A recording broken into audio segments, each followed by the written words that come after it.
کی بات ہو ہی رہی ہے تو آپ کو بتائیں کہ پاکستان میں غذائی قلت ایک بہت بڑا مسئلہ ہے اور ہماری بڑی آبادی اس سے متاثر ہے اور کوشش کی جا رہی ہے کہ اس مسئلے کا کچھ حل نکالا جائے. ماہرین کے مطابق بچوں کی غذا میں انڈے اور چکن شامل کیا جائے تو بہت بہتری آ سکتی ہے. پاکستان کی پولٹری انڈسٹری عوام کی آگہی کے لیے کام کر رہی ہے لیکن کرونا وبا کے بعد یہ انڈسٹری بھی مشکلات کا شکار ہے. اور اسی پہ ہم بات کریں گے. چیئرمین صابر گروپ ڈاکٹر فقیر محمد صابر صاحب نے ہمیں جوائن کیا ہے. شکریہ ڈاکٹر صاحب آپ نے وقت دیا. ڈاکٹر صاحب پاکستان کی پولٹری انڈسٹری اس وقت ہمیں کیا کچھ مہیا کر رہی ہے؟ سب سے پہلے تو انڈسٹری کے متعلق ظاہر ہے آپ کی ایکسپرٹ اوپینین ہے, آپ ہمیں کچھ بتائیے. بسم اللہ الرحمن الرحیم. Thank you very much. آپ آج پولٹری کے پروگرام کر رہے ہیں. پاکستان کی جو پولٹری انڈسٹری ہے جی اس وقت تقریباً ہمارے عوام کو 9.5 kg پر کیپٹل میٹ فراہم کر رہی ہے جو کہ بیف کے تقریباً برابر ہے. انڈے ہیں کوئی 100 انڈے پر کیپٹل 100 انڈا مل رہا ہے ہماری عوام کو. اور جی ڈی پی کے اندر پولٹری کی کنٹریبیوشن کوئی تقریباً 2% کے قریب ہے. کی بیسٹ سورس آف پروٹین ہے جس میں برائلر ہے, انڈا ہے, تو سب سے نیچے اس کی پرائس ہے. مٹن دیکھیں 1300 روپے کے جی ہے, چکن بھی 250 روپے کے جی ہے. سب سے سستا پروٹین کا سورس یہ ہے, سب سے جلدی یہ پروڈیوس ہو جاتا ہے اور سب سے بیسٹ سورس ہے میل نیوٹریشن کو ایڈریس کرنے کا.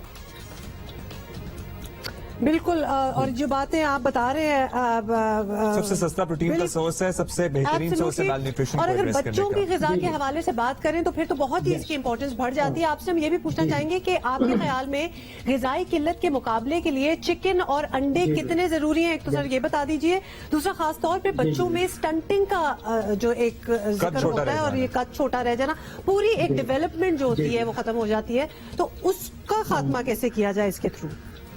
یہ میرا خیال بہت اچھا سوال ہے جی.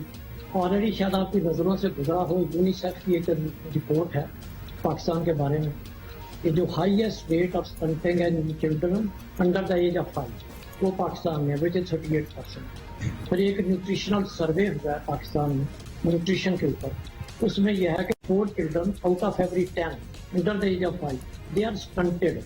سٹنٹڈ مین جو ان میں جینیٹک پوٹینشیل ہے وہ چیز نہیں کر پا رہے, نہ ان کی فزیکل ڈیولپمنٹ ہو رہی ہے نہ ان کی مینٹل ڈیولپمنٹ ہو رہی ہے, اور انہوں نے ملک کی باغ دور سنبھالنی ہے کل بڑے ہو کے. جب آج ان کو پروٹین نہیں ملے گی, آج حالت یہ 40% لوگ جنہوں نے ملک کو سنبھالنا ہے ان کا برین انڈر ڈیولپ ہے, ان کی باڈی انڈر ڈیولپ ہے. اب امیجن کریں ان کا آئی کیو کیا ہوگا, وہ اسکول میں کیا سیکھیں گے. اور اس کے اوپر ہمارے پرائم منسٹر ہے, ان کا اپنا انیشیٹو تھا کہ بھئی اس کو ہمیں ایڈریس کرنے کی ضرورت ہے. اور یہاں پہ اگر ہم سوچیں کیا ہو سکتا ہے, اگر جلدی اس برج کو ہم گیپ کر سکتے ہیں تو وہ چکن کے ذریعے. ہماری بدقسمتی یہ ہے کہ پوری دنیا میں اگر مقابلہ کریں ڈیولپ کنٹری کا, وہ چکن میٹ 40 kg کھاتے ہیں. ٹوٹل میٹ ان کا 100 kg کے قریب کنزمپشن ہے. ہم چکن میٹ 9.5 kg ایوریج ہے, جس میں کچھ لوگ تو ہو سکتا ہے 100 kg کھاتے ہوں گے. کچھ انڈر پریویلیج لوگ جو کہ رورل پاپولیشن ان کو کچھ نہیں ملتا. اور اگر ہم نے اس ایشو کو ایڈریس کرنا ہے, ہم سمجھتے ہیں باقی یہ ہمارا ایشو ہے, جیسا نیشنل ایشو. ہمارے بچے جو کل کے اس ملک کو جنہوں نے چلانا ہے اگر انڈر ڈیولپ رہ گئے تو کیا ہوگا؟ بالکل ڈاکٹر صاحب لاسٹلی بالکل, اور اسی لیے میل نیوٹریشن کے ایشوز کو ایڈریس کیا جا سکتا ہے, اور ظاہر ایک سستا سورس ہے relatively as compared to mutton and beef. یہ بتائیے گا ڈاکٹر صاحب لاسٹلی کہ ابھی ظاہر ہے کرونا کی وجہ سے تمام انڈسٹریز, ہر صنعت اور ہر طبقہ متاثر ہے, تو پولٹری انڈسٹری کو کس طرح کی مشکلات کا سامنا کرنا پڑ رہا ہے کرونا وائرس میں؟ یہ جب یہ لاک ڈاؤن شروع ہوا مجھے یاد ہے یہ دیٹ واز 21 مارچ جب یہ لاک ڈاؤن ہوا. پولٹری ایک ایسا کام ہے جو کہ پیریشیبل کام ہے. یہ برائلر ہے, پیریشیبل ہے, آپ نے اس کو بیچنا ہے. ہماری جو مارکیٹ ہے نا اس کے 2 سیگمنٹ ہیں. ایک عام عوام ہے جو گھروں میں کھاتی ہے, اور ایک دوسرا بڑا سیگمنٹ ہے جو فریقہ ہے, جس میں ہوٹلز ہیں, ریسٹورینٹس ہیں, کیٹرنگ ہے, یہ میرج ہالز ہیں, فنکشنز ہے. وہ دیٹ کنٹریبیوٹ اباؤٹ 40% وہ وہاں پہ ہم سپلائی کرتے ہیں. وہ 40% امیڈیٹلی 21 تاریخ کو بند ہو. تمام ہوٹل بند ہوئے, ریسٹورینٹ بند ہوئے, کیٹرنگ بند ہوئی, فاسٹ فوڈ بند ہوا. اب برائلر آپ کا تیار ہے, آپ اس بندے کی ذرا حالت دیکھیے جس بیچارے کی فصل پک کے تیار ہو گئی ہے, اس نے بیج بویا, زمین تیار کی, فصل پکی, اب وہ بیچنے کا وقت ہے, اس کا بائر کوئی نہیں, اس کی قیمت آدھی ہو گئی. رائٹ 2-3 days لیٹر اس کی پرائس آدھی ہو گئی.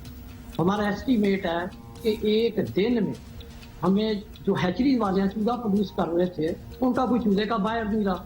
ان کو چوزا پروڈیوس کر کے بیٹھے ہوئے ہیں, اس کا کوئی خریدار نہیں ہے. برائلر فارمر بیچارہ رو رہا ہے, اس کا کوئی برائلر اٹھانے والا نہیں ہے.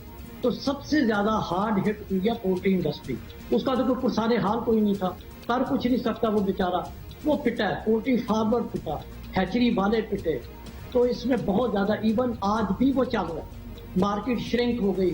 جو ہیچری والے ہیں ایکچولی یہ کہہ دیں کہ وہ سیڈ پروڈیوسر ہے, تو ان کا جو چوزا تھا اس کا کوئی بائر نہیں تھا. آج آپ دیکھیں تھوڑی سی قیمت بڑھی ہے, کس لیے؟ کیونکہ ان 10 دنوں میں کسی نے ایک چوزا اپنے فارم پہ نہیں ڈالا because of this lockdown. اور وہ کیا آپشن تھی ہمارے پاس کہ وہ مشینیں بند کرنا پڑی, اس کا کوئی بائر نہیں تھا. آج پھر ہمیں وہ چند دنوں کے لیے شارٹیج کا سامنا, کل یہ پھر ٹھیک ہو جائے گا چکن, لیکن اس کی پرائس بہت کم ہے. فارمر مر رہے ہیں بیچارے, پٹ رہے ہیں, they are going out of business.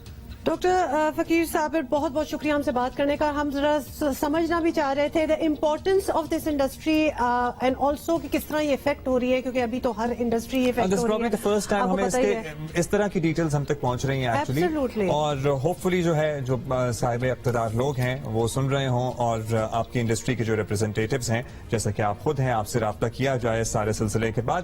ابھی ہم ایک تازہ ترین خبر